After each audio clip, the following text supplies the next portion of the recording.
अस्सलाम वालेकुम। Welcome to my channel doctor Shami says. आज की इस वीडियो में मैं एफसीपीएस की गाइडलाइंस की सीरीज़ को कंटिन्यू कर रहा हूँ।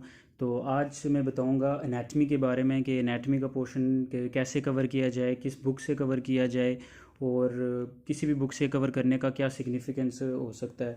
मैं डिफरेंट स्पेशलिटी के बारे में भी बताऊंगा कि कौन सी स्पेशलिटी वाले लोग कौन सा पर्टिकुलर पोर्शन पे ज़्यादा फोकस करें।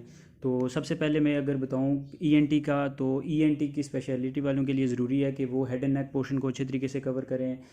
फिर जो गायनी वाले कैंडिडेट्स हैं वो एब्डोमेन पेल्विस प्रीनियम की एनाटमी को अच्छे से कवर करें। इसी तरह बाकी जितने medical and allied and the surgical and allied वाले जो हैं वो जनरली उनको एक बेसिकली अपर लिम लोअर लिम का नो होना चाहिए और बाकी भी बेसिक एनाटमी का उन्हें पता होना चाहिए।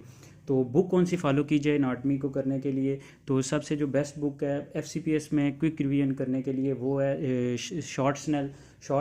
बहुत ही अच्छे तरीके से कंपाइल्ड फॉर्म में है और इसमें इतना कोई अननेसेसरी उसने नॉलेज नहीं दिया हुआ कि मींस जो बंदा पढ़ते हुए बिल्कुल ही थक जाए या बहुत ज़्यादा एग्जॉस्ट हो जाए। तो बेसिक जितने भी कंसेप्ट हैं ना जो हमारे एनाटमी के हैं वो स्नेल रिव्यू से बड़े अच्छे तरीके से कवर हो सकते हैं।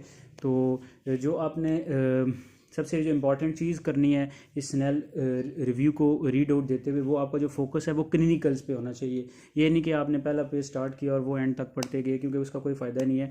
आपने क्लिनिकली चीज़ों को रखना है। आपने artery supply, venous supply, lymphatic drainage और नर्व सप्लाई तो मोस्ट इम्पॉर्टेंट है। इसके अलावा बेसिक जो इम्पोर्टेंट जॉइंट्स वगैरह हैं या बोन्स वगैरह हैं उनका भी, लिगामेंट्स वगैरह इनका भी आपको ना होना चाहिए, जैसे कि उनकी लोकेशन क्या है। तो जो नर्व सप्लाई है वो मोस्ट इम्पॉर्टेंट बेसिकली पार्ट है, क्योंकि नर्व सप्लाई से बहुत ज़्यादा क्वेश्चन आ रहे होते हैं। सीपीएसपी के अगर मैं कहूँ कि फेवरेट एक पोर्शन है तो वो नर्व सप्लाई है, क्योंकि नर्व सप्लाई से अगर मैं अपने पेपर की बात करूँ तो उसमें शायद 10-15 ऑलमोस्ट क्वेश्चन आए हुए थे नर्व सप्लाई से सिर्फ। तो ये करने का बेहतरीन तरीका तो ये है, एक तो आप स्नेल से रिव्यू दें, शॉर्ट स्नेल से रिव्यू दें।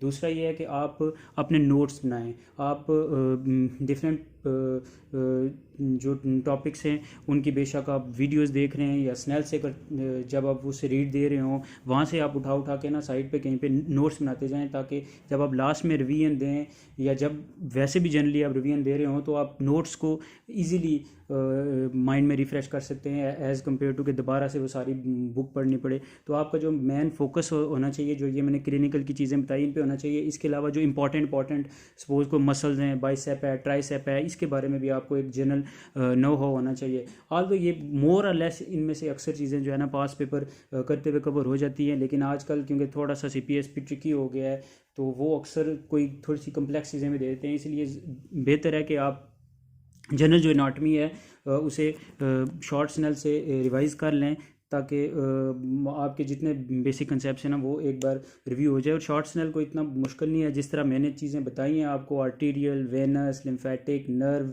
मसल्स वगैरह हो गए और कुछ लिगामेंट्स वगैरह, ये इस चीज़ को आप जहन में रख के जब आप शॉर्ट स्नेल को रिव्यू देंगे तो बड़ी वो तेज़ी में हो जाएगी। हो सकता है 5-6 दिन में आप उस सारे के सारी उसे कवर कर लें।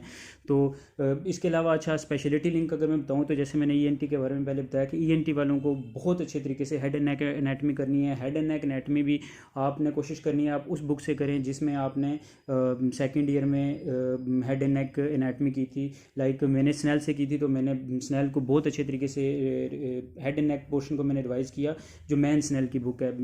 अब मैं शॉर्ट स्नेल की बात नहीं कर रहा।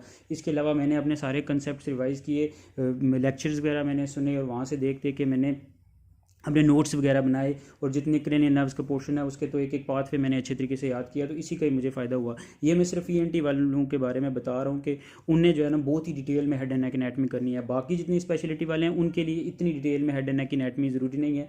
वो बेशक स्नेल रिव्यू से कर लें और लाइक फिर वो थोड़ा पास पेपर वगैरह देख लें तो उनका वो गुजारा चल जाएगा, उनकी इतनी डिटेल में नहीं आएगी। लेकिन ईएनटी वालों के लिए बहुत ज़रूरी है कि वो इतनी ही डिटेल में हेड एंड नेक एनाटमी करें। बाकी फिर गायनी वालों की बात की जाए तो गायनी वालों को तो एब्डोमेन पेल्विस प्रीनियम का पोर्शन बहुत अच्छे तरीके से करना चाहिए। फिर बाकी अगर मैं मेडिसिनल लाइट, सर्जिकल लाइट की मैं बात करूं तो उन्हें जनरली एनाटमी का नो होना चाहिए। आपने ऐसे कोशिश करनी है मेडिसिन और सर्जिकल लाइट वालों ने कि आप अपर लिम, लोअर लिम या जितने भी बाकी पोर्शन हैं उसके आप लेक्चर्स देख के अपने अच्छे से नोट्स बना लें। मीन सपोज अब लोअर लिम की अगर बात कीजिए, अपर लिम के तो स्टिल मसल्स वगैरह वो रिवाइज हो जाते हैं, वो याद भी रहता है बाइसेप की तरह ट्राइसेप की तरह, लेकिन जो लोअर लिम के मसल हैं वो अक्सर मसल भी मिक्स हो रहे होते हैं।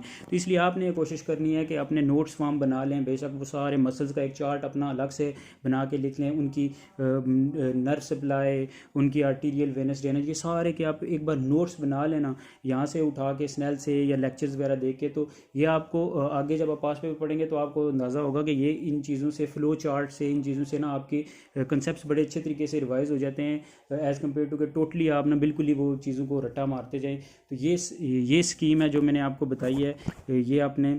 तो लास्ट में मैं अपनी बात समराइज़ करने लगा हूँ कि जितनी भी स्पेशलिटी के लोग हैं सब एटलीस्ट एक बार अपने एनाटॉमी के कंसेप्ट्स को रिफ़्रेश लाजमी करें। मैक्सिमम 4 से 5 डेज़ भी नहीं लगेंगे और आपकी ये सारी चीज़ें अच्छे तरीके से आपके माइंड में रिफ़्रेश हो जाएंगी। और आपने ऑल द वे नहीं जाना होता कि सारा पढ़ना शुरू कर दिया। जो मैंने इंपॉर्टेंट चीज़ें बताई हैं उन्हें जहन में रख के आपने करनी है।